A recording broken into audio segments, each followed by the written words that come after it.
Hello! Welcome back, everyone, to the Linguasphere Academy podcast. I'm Alex, and I am genuinely excited for today's topic.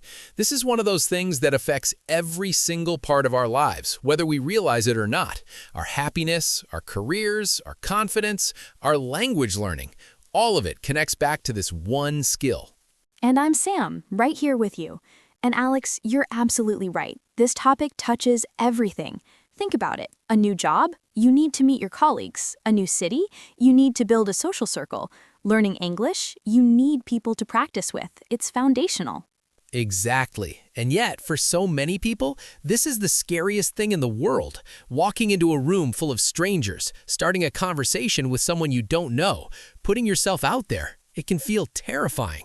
For some people, it feels effortless. They just do it. They walk up to anyone and start chatting like they've known them forever. And the rest of us watch and think, how do they do that? What's wrong with me? Here's the thing. Nothing is wrong with you. Meeting new people is a skill. It's not a personality trait you're born with. It's a skill. And like any skill, it can be learned, practiced, and improved. That's the most important thing to understand. Some people had more practice growing up. Maybe their family was social. Maybe they moved a lot and had to make new friends constantly. They built the muscle early. But that doesn't mean you can't build it now. Our topic today is how to meet new people. And we're not just talking about making small talk at a party. We're talking about genuine connection. We're talking about walking into a room full of strangers and leaving with new friends, new opportunities, new perspectives. For language learners especially, this is huge because the fastest way to improve your English isn't a textbook. It isn't an app. It's conversations with real people. It's making friends who speak the language. It's building a life in English. But if you're shy, if you're nervous, if you're in a new country where you don't know anyone, meeting people can feel overwhelming. It can feel impossible. So today, we're going to break it down. We're going to give you practical, doable steps that anyone can use. As always, we'll keep it friendly and clear. This is a conversation between friends. By the end, you'll have a toolkit for walking into any situation and connecting with people. So, get comfortable, settle in. Let's start at the very beginning. Sam, why is meeting new people so hard for so many of us? I think it starts in our heads. There's a voice, a loud voice, and it says things like, what if they don't like me? What if I say something stupid? What if there is an awkward silence? What if they think I'm weird? That voice is powerful, and it stops us from even trying. That voice is so common. I don't think I've ever met anyone who doesn't have it at least a little. And for language learners, there's an extra layer. What if my English isn't good enough? What if they don't understand me? What if I can't find the right words and I look foolish? Right. So the first thing we need to do is quiet that voice. And the way to quiet it is to realize something important. Everyone feels this way. Everyone. The most confident person in the room, they're nervous too. They've just learned to act anyway. That's a key insight. Confidence isn't the absence of fear. It's acting in the presence of fear. It's feeling nervous and doing it anyway. The more you do it, the more you prove to yourself that you can survive it. So the first step is courage, just showing up and trying. The second step is having some simple tools, because when you know what to do, it's less scary. Let's start with the simplest tool of all. Tool number 1, the smile. It sounds almost too simple, doesn't it? A smile? It does sound simple, but a genuine smile is the universal signal for I'm friendly, I'm approachable, it's safe to talk to me. It crosses all cultures, all languages. A smile opens doors. A smile changes everything. It relaxes you. When you smile, your own brain releases feel-good chemicals. You actually become calmer, and it relaxes the other person. They see a smile, and their guard comes down a little. Tool number 2, eye contact. Not staring, not glaring, not the kind of eye contact that makes people uncomfortable. Just warm, friendly eye contact. It shows you're present. It shows you're interested. Eye contact is powerful. When someone looks at you when you're speaking, you feel heard, you feel valued. And when you look at them, you're telling them they matter in that moment. Tool number 3, open body language. This is huge. Arms uncrossed, body facing toward people, nodding when they speak, leaning in slightly. These small physical signals say, I'm listening, I'm engaged, I want to connect. Closed body language does the opposite. Crossed arms, looking at your phone, turning away. It says, "Don't talk to me. I'm busy. I'm not interested." Even if you're just nervous, that's what people read. So check yourself. Before you walk into a room, take a breath, uncross your arms, put your phone away, face the room. You'd be amazed how much this changes how people perceive you. Now, once you've got the nonverbal stuff right, you need words. And this is where people freeze. What do I even say? I don't know what to talk about. The good news is you don't need to be brilliant. You don't need a perfect opening line. You don't need to be funny or clever. You just need to be curious. Curiosity is the secret ingredient, genuine interest in other people. When you're curious, the questions come naturally. Tool number 4, ask open questions. Open questions are questions that can't be answered with yes or no. They invite people to share more. Instead of, "Do you like it here?" try, "What brought you to this event?" Instead of, "Is this your first time?" try, "How are you finding the evening so far?" Instead of, "Do you work?" try, "What kind of work do you do?" Open questions give the other person something to work with. They invite stories, and most people actually enjoy talking about themselves when someone seems genuinely interested. Tool number 5, listen actively. This is the secret weapon of great conversationalists.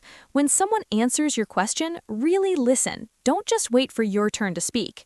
Most people listen with the goal of responding. They're thinking about what they're going to say next while the other person is still talking. Active listening means you're fully present. You're hearing not just their words, but their meaning. Listen for details you can follow up on. You mentioned you're from Morocco. That's fascinating. What's your favorite thing about growing up there? Oh, you're a teacher? What do you teach? You said you love hiking. Where's the best place you've ever hiked? Following up shows you're actually paying attention. It's the difference between a shallow exchange and a real conversation.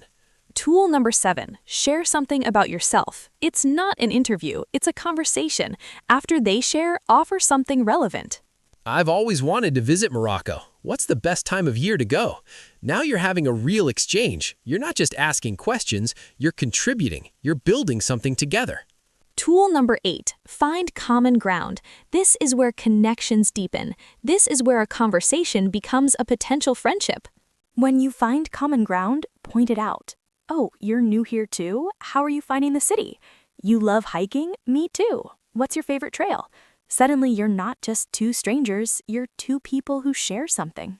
Tool number 8, give a genuine compliment. Not fake, not forced, not trying to manipulate. Something real. I really like your perspective on that. That's a great question. You have a really calm way of explaining things. I love your energy. People remember how you make them feel. A genuine compliment can make someone's day, and it opens the door for more conversation. They'll often ask you something in return. Now you're connected. Tool number 9, know how to exit gracefully. Not every conversation will become a friendship, and that's okay. Some conversations are just for that moment. The key is to end well. You don't need to stay until it's awkward. You can leave when the conversation naturally slows down. It was really nice talking with you. I hope you enjoy the rest of the evening. Simple, warm, positive. And if you want to talk again, you can add, "I'd love to continue this conversation sometime." That plants a seed. Tool number 10, exchange contact information if it feels right. This is how a nice conversation becomes an actual connection. Do you have a card? Are you on Instagram? Let's connect on LinkedIn. Whatever fits the situation. Then actually follow up. The follow-up is where most people drop the ball. Send a message the next day. Really enjoyed our chat about hiking. Let me know if you ever want to hit a trail. Simple, warm, no pressure. That follow-up is the difference between a nice moment and a new friend. Without it, it's just a memory. Now let's talk about specific situations, because meeting people at a party is different from meeting people in a class, which is different from meeting people online. Let's start with events and gatherings. This could be a party, a conference, a workshop, a community event, a wedding. You walk in and you don't know anyone. What do? First, arrive early if you can. It's actually easier to talk to a few people as they arrive than to walk into a room full of established groups. When you arrive early, everyone is in the same boat. Second, find the food or drink table. People naturally gather there. It's a low-pressure zone. You can comment on the food. Have you tried the dates? They're amazing. This tea is really good. Third, look for other people who are also alone. They're probably feeling just as nervous as you. Go over, smile, and say something simple. Hi, I don't know anyone here either. Mind if I stand here? That honesty is actually disarming. People appreciate it. They feel seen. And now you're two people together, which is easier than two people alone. Fourth, ask the host to introduce you to someone. Hosts want their guests to have a good time. They're usually happy to help. I don't know many people here. Is there anyone you think I'd get along with? Fifth, set a small goal. Not make friends with everyone. Just have one good conversation. That's it. One. If you do that, you've succeeded. Anything more is a bonus. Now, what about classes and learning environments? This could be an English class, a fitness class, a cooking class, a yoga class. You're all there for the same reason, which is a huge advantage. The shared activity is built-in common ground. You already have something to talk about. Use it. You can comment on the class itself. This is harder than I expected. Are you understanding the teacher? I'm a little lost on that last part. I can't believe we have to do this exercise. Ask a classmate for help. People like feeling useful. It makes them feel good. Could you explain that again? I think I missed something. Now you have a reason to talk before and after class. Suggest studying together or grabbing coffee after. A few of us are going to practice speaking after class. Want to join? You're not just asking for yourself. You're inviting them into a group. That feels safer for everyone. Exchange numbers with one person, just one. Then text them about homework or the next class. That's how friendships start. Now let's talk about online communities. This is huge in our world. Facebook groups, WhatsApp chats, language exchange apps, forums, Reddit, Discord. The key is to move from online to real life when it feels safe. Start by being active in the community. Don't just lurk. Comment on posts, answer questions, share your own experiences, become a familiar name. People start to recognize you. Then, when there's an event or meetup, go, or suggest one. Anyone want to meet for coffee this Saturday and practice English together? You'd be surprised how many people are waiting for someone else to organize something. If you're nervous about a group meetup, suggest a one-on-one first. Message someone you've connected with online. Hey, I really enjoyed our conversation in the group. Would you ever want to grab coffee sometime? For language learners specifically, language exchange apps are gold. Tandem, HelloTalk, Conversation Exchange. You can find people who want to learn your language and help you with theirs. It's a perfect setup. But here's the key.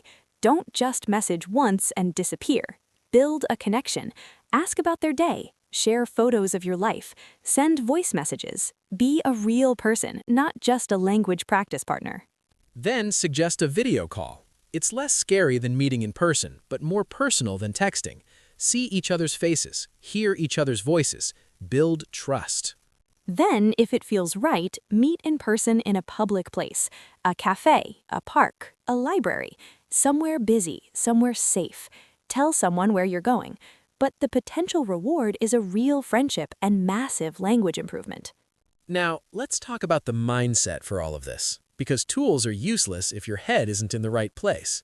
First, lower the stakes. You're not trying to find your new best friend in every conversation. You're not trying to be the most interesting person in the room. You're just practicing being human.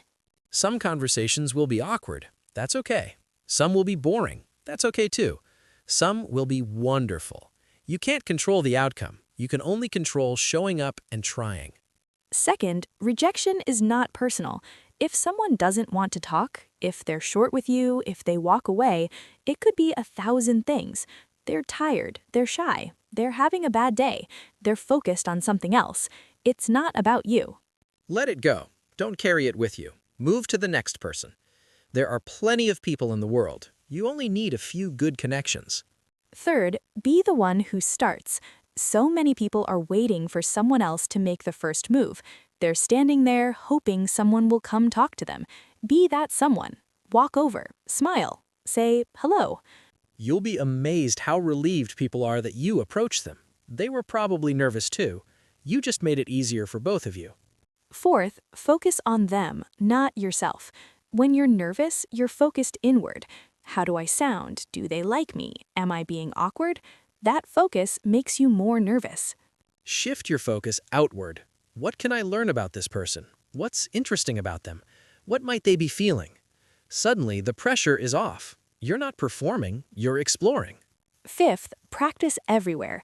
You don't need to wait for parties or events. Practice in everyday life. The supermarket, the bus stop, the coffee shop, the park. Simple interactions with the cashier. How's your day going? With someone waiting in line. That's a nice bag. Where did you get it? With a neighbor. Beautiful day, isn't it? These small moments build your social muscles. They make the bigger moments less scary. Each small interaction is a rep, like lifting a small weight at the gym. Now, let's address the language learner specifically, because meeting people in a second language adds an extra layer of challenge and an extra layer of fear. First, give yourself permission to be imperfect. You will make mistakes. You will search for words. You will have moments where you can't express exactly what you want. That's fine. That's normal. Most people are impressed that you're speaking another language at all. They're not sitting there with a mental red pen marking your errors. They're just trying to understand you and connect. Second, prepare some phrases ahead of time. Simple openers. Hi, I'm practicing my English. Mind if I practice with you? Most people will say yes. They might even be flattered that you asked. I'm new here. Do you have any recommendations for good places to eat? I'm trying to learn more about this city. What's your favorite thing to do here? These are natural, low-pressure questions. Third, ask for help. This is a superpower. How do you say this? What's the word for... Is that how you pronounce it? This invites the other person to be your teacher for a moment. Most people enjoy being helpful. It makes them feel good. And now you're not just a stranger, you're someone they're helping. That creates a small bond. Fourth, don't hide your learner status. It's actually an advantage. When people know you're learning, they're more patient. They'll slow down. They'll explain things. They'll appreciate your effort. And they might even ask you about your language. How do you say that in your language? Now you're teaching them something.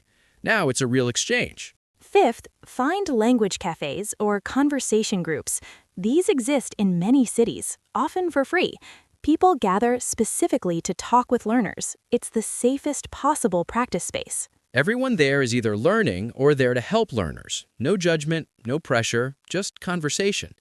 If you have nothing like that in your city, start one. Post in a Facebook group. You'll be surprised who shows up. Now, let's talk about deeper connection. How do you move from a nice chat to an actual friendship? This is where a lot of people get stuck. It takes time and repeated contact. One conversation is just a spark. It's a moment. Friendship is built over multiple interactions. So the key is to create opportunities for more contact. After a good conversation, suggest a specific follow-up. Not vague, not let's hang out sometime. Specific. There's a great market on Saturday. A few of us are going. Want to come? I'm going to try that cafe you mentioned on Thursday. Want to join? Specific is easier for people to say yes to. It's real. It's happening. And if they say no, it might just be that they're busy. Suggest another time. Don't take it personally. Exchange contact information, then actually use it. This is where most people drop the ball. They exchange numbers and then never text. Send a message the next day. Really enjoyed our chat. Hope you have a great week. Simple, warm, no pressure. It keeps the connection alive. It plants a seed. Then suggest something again in a week or two. Not every day, that's too much. But once every week or two, reach out. A few of us are getting tea after class. You should come. Consistent, low-pressure invitations build connection over time. And remember, friendship is a two-way street. Ask about their life. Remember details they've shared. Follow up next time. How did that presentation go? Did you ever try that recipe? How's your sister doing? You mentioned she was visiting. This shows you genuinely care. You listen. You remember. That's rare and precious. Now let's talk about what gets in the way. The inner critic, the fear, the awkwardness. The voice that says, "This is too hard. I'm not good at this. I should just stay home." That voice is powerful, but it's not the truth. It's just fear talking, and fear is a liar. The inner critic says, "You're bothering them. They don't want to talk to you. You're not interesting enough. They're probably hoping you'll leave." That voice is lying. Most people are open to connection. They want to meet people too. They're just waiting for someone to start. You could be that someone. The way to quiet that voice is to take action. Every time you start a conversation and it goes okay, you prove the voice wrong. You build evidence. See? That was fine. They smiled. They kept talking. They asked me a question back. Each small success makes the voice quieter. And when things go wrong, when there's an awkward silence, when someone is cold, that's data too.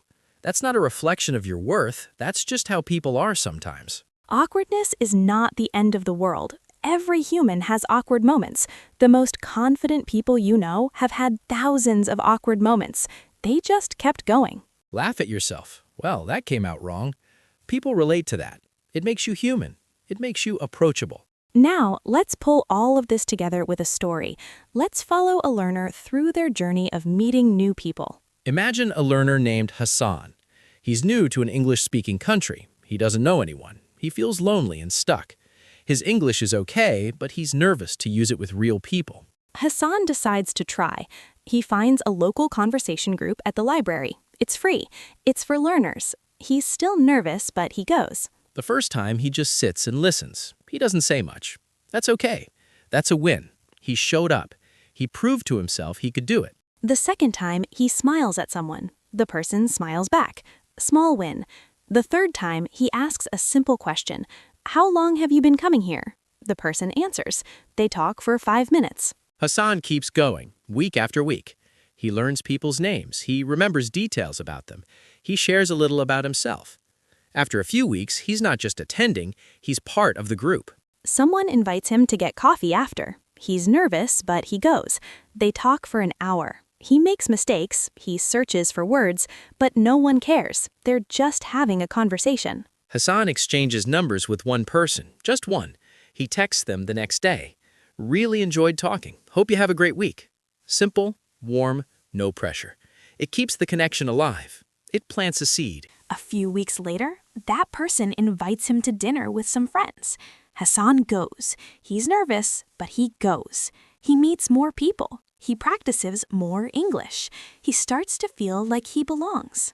6 months later, Hassan has friends. Real friends. People who message him on weekends. People who invite him to things. People who help him with his English and ask about his culture in return. He's not lonely anymore. He's not stuck anymore. And it all started with one small step. Showing up, smiling, asking one question.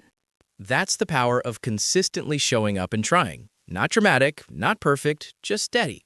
One small step after another. And Hassan's English improved so much along the way, not because he studied more, but because he talked more. Real conversations with real people.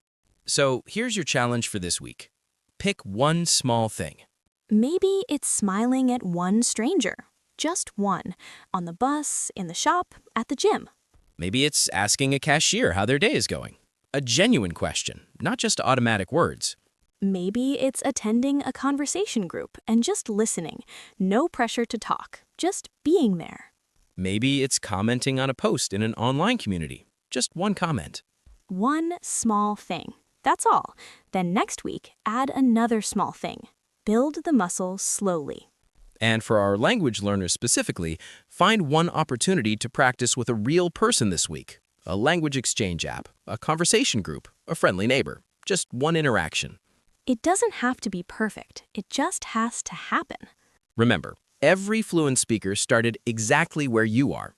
Every confident person was once nervous. The only difference is they kept going. You have everything you need. A smile, curiosity, the courage to start. We believe in you. Now go meet someone new. Thank you for spending this time with us. We'll be back next week with another topic to help you on your journey. Until then, take one small step. Just one.